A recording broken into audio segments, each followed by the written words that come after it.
The rabbit is too cute. Foreign English espionage worked with Zionism and vengeful Japanese from World War II and targeting me. It happened in the city of Pittsburgh in full view of the community. They allowed it to happen. They encouraged it to happen. They helped it happen, apparently because of Donald Trump and his friends. It was a political action, a revenge attack from the Axis, newly constituted with Zionist members. Joel Kaplan, speaking for the crowd that he had summoned, said, "I can't tell what's real and what's not real from the various combinations of persons, places, and events that were put forward." Thus, Wattenmaker, an Attica State Prison psychiatrist, used guerrilla theater to his political advantage in neuropsychiatric espionage and cruel manipulation of the golem. The golem found its tongue nightly between the legs of the cat squaw with its tongue, but she remained a virgin to the end. She would go out into the woods shouting, "Gonna rape, kill, pillage, and burn. Gonna rape, kill, pillage, burn, and eat babies."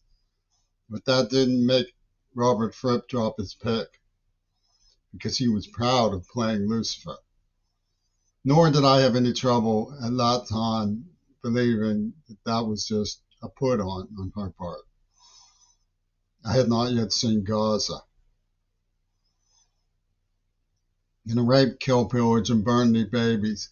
When I will say castigated her for mocking my manhood, for honoring her restraint, her coyness with by restraint, which is what happened. She mocked me, and I said, "No, don't mock me for that." It could be construed as an incitement towards women, which it was by them, and they acted on that construction. They raped Deaf Genie and put on guerrilla theater at Harvard about it. The reason Joel Kaplan said what he said was because he was speaking in a Fluxus mirror. I'm not supposed to know what's real and what's not. They borrowed some cars from a used car lot to kidnap me and told me they were stolen. The name they used to cover for it was Car Shh, to traumatize the golem.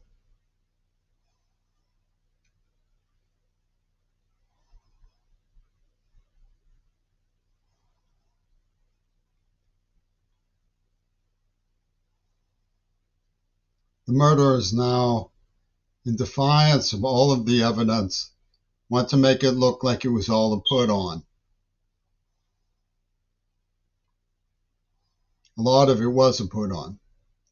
"Oh, Jimmy Curry's gonna hurt me. Jimmy Curry's gonna hurt me." Leslie didn't think so.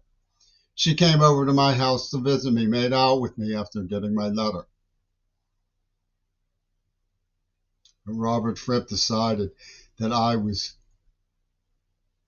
impinging on his persona by standing too close because I was deaf, trying to hear him. Sitting too close at the table. Sitting in the front row of class because I'm a deaf man. He decided that I was rapacious, was the word he used. Cleverly cluck the cluck.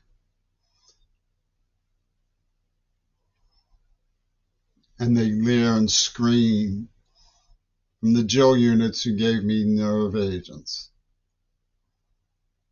As a child, force-fed, nearly killed me for Biden and his pussy ball war game.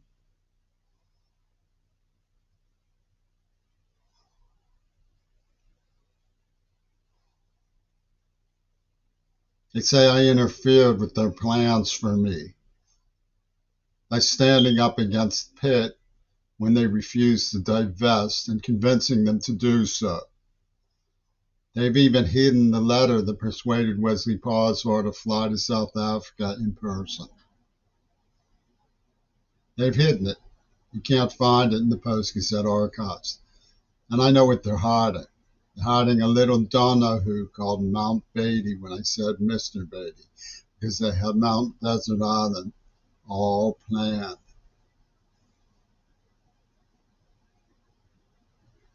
You know what to believe. You just don't want to believe it. The persona was subjected to successive degradations of the X motive. Snivel DD, by the Snivelric Code of King Cluck. He dropped his pick and held his nose and said, "Behold, virginity proves rape. Let there be case closed upon destiny." They didn't even consider stopping. They lured me to Seattle with promises for protection from abuse, and then tortured me and castrated me and banned me from school. Said I would never succeed. I'm at Phi Theta Kappa now, because I finally escaped after years and years of staring into space, mourning what was going on in Iraq and Afghanistan, unreported by anyone. And they mocked me, saying they were building momentum. For what? Behold the promised clock. For what did they build momentum? The raising of ancient Christian churches. Oh, is that a good deed, Mr. Fripp?